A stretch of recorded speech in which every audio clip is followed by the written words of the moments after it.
want to have nice cars, beautiful homes.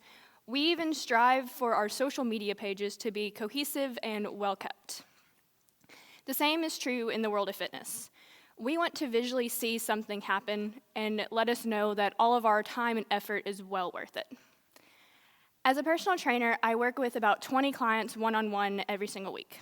That doesn't include the numerous people I see in and out of group fitness classes, who I coach online, or just general people who have questions every day through the gym. But what all of those people have in common is that they want to see something, anything. They want to see the number on the scale change, go up or down. They want to see their measurements change. Some people just simply want to see their blood pressure go down. But what they all forget when it comes to fitness is that we are all different. For some reason in fitness, there's this idea that one size fits all. I saw this person on Instagram do this workout and follow this meal plan. I'm going to do that. It's going to work perfectly. It's going to be exactly the same for me. But it doesn't always work out that way. Because actually, we're all very, very different. We're taught that from the time we are young or at any point in our life, that we are our own person. We have our own thoughts, our own ideas, our own beliefs that make us an individual. Even as a personal trainer and an exercise science student, every single one of my textbooks goes through these principles of fitness or exercise. If these principles are properly applied, we see a result. One of the biggest principles that we are constantly pounded into our brains is the principle of individuality. The principle that no two clients, athletes, anyone is exactly the same. And that's because scientists believe that, on average, 99.5% of all human DNA is the same. So out of all the trillions of cells that make up our bodies, 99.5% of what makes up you, me, anyone on the other side of the planet, it's all the same. But it's that 0.5% that makes the difference that we all forget about. It's that 0.5% that causes someone to respond better to one type of exercise than another. It's what causes you to look different from me, and from me to look different from you. So for today, just to stick with this visual culture we have, I'm going to show you a couple slides to just demonstrate where you can see differences in exercises. So I'm going to use my dear friend Hannah and myself for this. I'll get to this in a second. And I'm just going to be simply using a bodyweight squat. It's a very simple exercise. It's one of my favorite exercises to do, but it's very easy to see differences in people. And so just to start, I'm going to give you a quick anatomy lesson. You're not going to be tested on this, though, I promise. But we're going to start out with pretty much just reviewing what makes up your legs. And so obviously we have our hips, our pelvis. It can be shaped different. We can have different angles. Everyone's bones are different. We're not all walking around with the same length legs or at the same height. And so then we get to the femur, or your thigh bone. These are one of the biggest places where you will see differences. Your thigh bone can be different lengths from someone else. The head of it, or where it attaches to your hips, it can be angled differently from someone else. You have your kneecaps, and then you also have your shin bones. So you have your tibia and your fibula. And so your tibia can be different sizes as well. And so that'll change how your legs look and how your body reacts when you're squatting. So just real quick, this is just me and my friend Hannah standing side by side. You can see we're about the same height. We're both around 5'4". We're very similar in body weight, body shape. But you can see my hips and my legs are just slightly longer than hers. My hips have a different tilt than hers do, which makes a difference for when we're squatting. Just normally when you look at someone, you don't really look at them and say, oh, you do have different sized legs than I do. You're going to look totally different doing this exercise. And so you can go to the next one. So just a side view of doing just a simple squat. So my femurs are longer than Hannah's are, so I sit back further than she does. She can go just more straight down immediately, whereas I have to push back further to keep a better body angle. And then the next one shows more of a front view of us. And so, again, because of the way our hips are shaped, her knees can be just more straightforward, whereas mine come out just a little bit more to the side. And that's just a couple biomechanical things that you can see different just within two people doing the same exact exercise.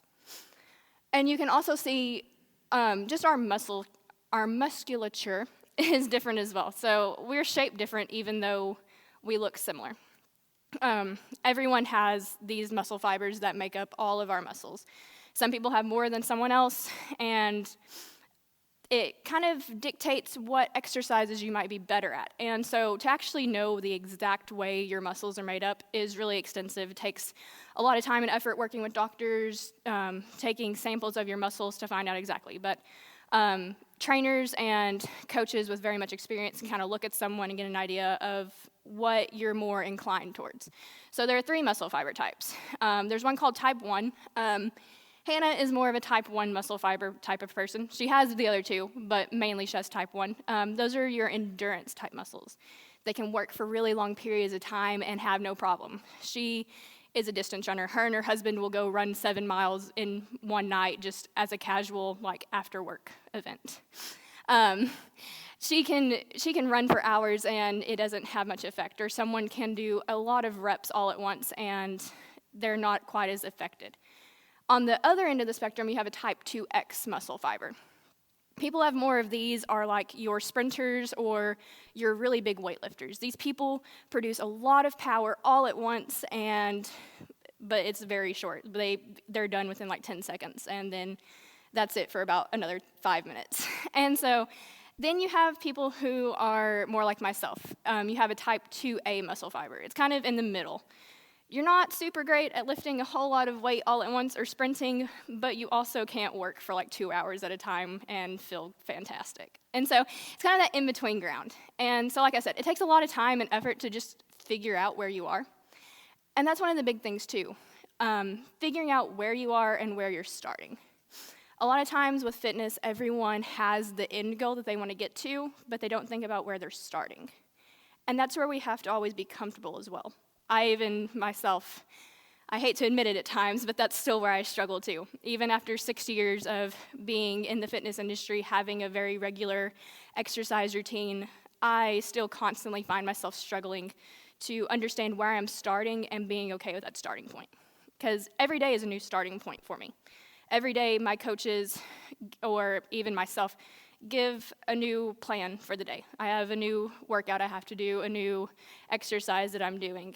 And I always have these expectations in my head. I see it the morning before or the night before, and I'm like, oh, this exercise, like this workout, I have this. This is fantastic. This is right in my wheelhouse. I love all these movements. It's going to be super easy. I walk into the gym around 4:30. My entire plan goes out the window the moment I step foot into that gym and pick up a bar. And some days it's okay. Some days I can handle that a lot better than others. I can be like, okay, yeah, I overestimated this. We can do that. There are other days I leave the gym feeling defeated. That workout killed me. I could not handle it at all. And it's kind of a disappointment. But I have to stop and come back to that moment where I'm like, realize where you're starting. Realize where you were starting. And so it's all about progression. It's all about understanding to be okay with you still have further to go, but you've come so far already. Especially when my workout partner, the girl that I usually meet at the gym every single day, we love to work out together. We plan our days around being able to meet at the gym together. We are both very similar in shape and abilities, but we're still better than each other at one thing or another because we are individuals. We are not the same person. No matter how similar we might be or how much we think we can do everything alike, we're still not the same person in any way, shape, or form. And so I have to constantly remind myself that I can't compare myself to her. She can be my motivation. I can say, I'm not stopping until Latasha stops. If she stops, I stop, but if she's still going, I'm going to push through and do it too. But sometimes you have to stop. Sometimes you can't do it. And that's always the thing I stress to everybody. I have so many clients who come through and they tell me about this great person they saw online or all this other stuff, and that's who they want to be like. And I have to stop and tell them, be like, well, let's come back. Let's come back to who we are. Let's come back to where we're starting. And that's another thing, too. My clients always ask me, I sometimes think that they think I'm not human at times. They have this picture of me in their mind, and I always try to remind them that I'm not this great fitness person that they think I am, that I'm still a human too. And so I think one of the last things I would really want to leave you with is One night I was training one of my favorite clients. She is hilarious. She's a lawyer, so she comes in all the time telling me about all her crazy court cases. And we were training one night, and she stops and she looks at me and she was like, "What exercise do you hate?" And that really stopped me for a moment, because of course we all have those things we're really good at and other things we're just really, really bad at. So you always try to stay away from the stuff you're bad at, right? That's just natural. You want to feel like you're doing really good. And so I stopped for a moment and I was like, well, let's take this as a moment to teach. And I remember seeing this post on Instagram, and I thought it was super inspirational about doing something you hate every day and making it something you're better at. And I started trying to apply that to my own fitness routine. So I told her, I was like, well, I don't hate anything, but I really don't like 3 things. I really do not like push-ups, pull-ups, and burpees. If you don't know what a burpee is, go to YouTube and look it up. It is probably one of the worst exercises you'll ever try. And I told her, I was like, but I make myself do those things every single day. And she was like, well, why would you do that?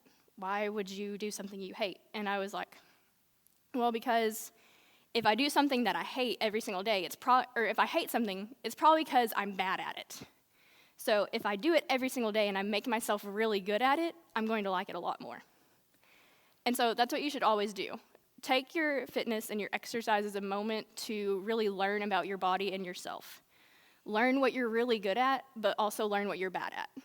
Make those things you're bad at doing into the things you love to do and that you'll do every single day. Thank you.